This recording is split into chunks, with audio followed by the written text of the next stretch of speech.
So what is AI? Well, it depends on whom you ask. AI was named a pretty long time ago in the 50s, artificial intelligence, and back then it kind of meant something else in regular usage. And I wonder sometimes whether today's calculators would have seemed like AI to folks in the 50s. Sometimes I like to joke that that version of AI was whatever would have impressed those folks, and whenever that was achieved, you just move the goalposts away a little bit. But in that old school sense, it is a sort of superset.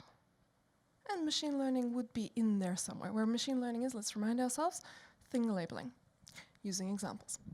But the way that AI is talked about today is actually something else. It's more of a subset to machine learning.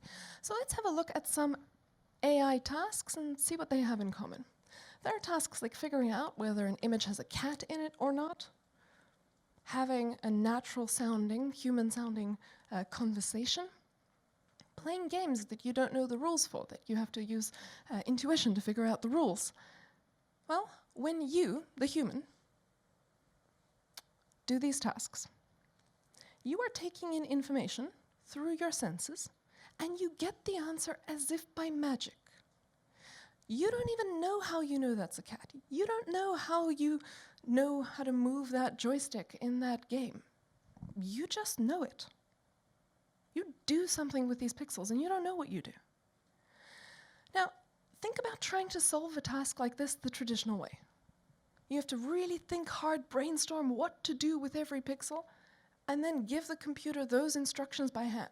Here's how you take the pixels for this photograph, and here's how you figure out whether it has a cat in it or not.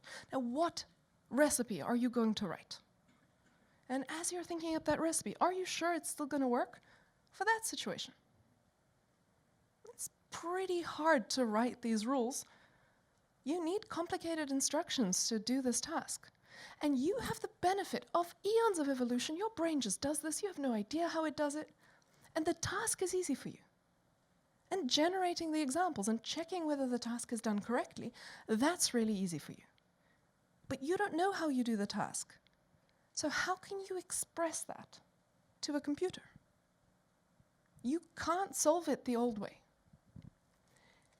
AI, the way we think of it today, is about succeeding at those complicated tasks that programmers cannot write instructions for by hand. And you need super flexible algorithms, neural networks, and that is part of a class of stuff called deep learning. It's part of machine learning. And so when people say AI today, they tend to mean deep learning. That's the way that it's used. So solving these really complicated tasks that you couldn't solve a different way, except by teaching the computer with examples. So this is about automating the ineffable. You can't say how that task should be done. You can't solve it the way that you do the calorie prediction. Now, I also want to point out something really powerful here. When we as humans communicate with one another, when we are trying to get another human to do something for us, we have two modes of communication available to us.